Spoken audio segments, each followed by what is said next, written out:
প্ৰতি কৰোনা মহামাৰীৰ এই সংকটৰ সময়ত কেইবাটাও জঘন্য হত্যাকাণ্ডই অসম জোকাৰি গৈছে।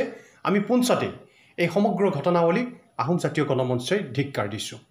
ইতিমধ্যে কেইবাজন হত্যাকাৰীক পুলিচে গ্ৰেপ্তাৰ কৰিছে, কিন্তু এটা কথা আমি স্পষ্ট কৰি দিব বিচাৰিছোঁ যে কেৱল দোষীক গ্ৰেপ্তাৰ কৰিলেই আচলতে এই অপৰাধ শেষ হৈ নাযাব। আমি ইতিমধ্যে দেখিছোঁ এনেকুৱা ধৰণৰ বহু ঘটনা, আজি অভিনীলৰ পৰা আৰম্ভ কৰি দেৱেন দত্তৰ পৰা আদি কৰি সিদিনা দেৱাশিষ গগৈ আৰু শেহতীয়াকৈ আমি ঋতুপৰ্ণ পেগুৰ হত্যাকাণ্ডৰ কথাই আমি অনুকৰিব বিচাৰিছোঁ যে এনেধৰণৰ ঘটনাবোৰ কেৱল মাত্ৰ দোষীক গ্ৰেপ্তাৰ কৰি জেল হাজতলৈ প্ৰেৰণ কৰিলেই আচলতে এই অপৰাধ শেষ হৈ নাযায়।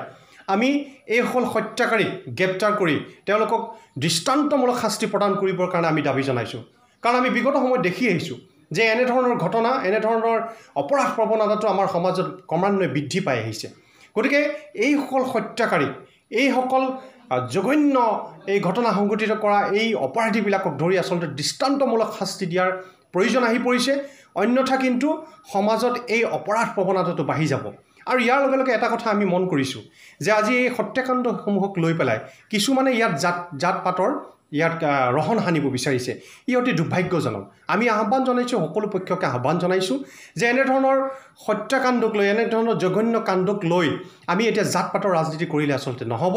আমি এই অপৰাধ প্ৰৱণতাটো ইয়াৰ পৰা কেনেকৈ আমি সমাজৰ পৰা এই ব্যাধিটো আঁতৰাব পাৰোঁ, তাৰ কাৰণে আচলতে সকলো পক্ষই আচলতে আজি মন দিয়াটো প্ৰয়োজন আহি পৰিছে। আমি পুলিচ প্ৰশাসন, চৰকাৰক আচলতে আমি অনুৰোধ জনাব বিচাৰিছোঁ যে ক্ৰমান্বয়ে এই বৃদ্ধি পোৱা অপৰাধ প্ৰৱণতাটো কেনেধৰণে শেষ কৰিব পাৰি, তাৰ কাৰণে কিন্তু চৰকাৰে ব্যৱস্থা গ্ৰহণ কৰিব লাগে। নহ'লে কিন্তু অনাগত সময়ত কিন্তু এই যিটো অপৰাধ প্ৰৱণতা, এই যিটো হত্যাকাণ্ড, এনেকুৱা ধৰণৰ ঘটনাবোৰ ঘটিব, বৃদ্ধি পাব।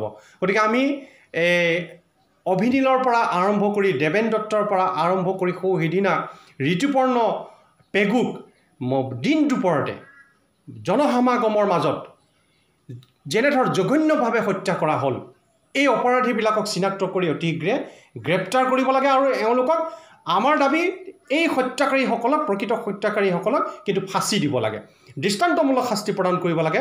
নহ'লে কিন্তু আমাৰ কোনো গুণে এই অপৰাধ প্ৰৱণতাটো শেষ নহ'ব। গতিকে সেইটো আমাৰ দাবী।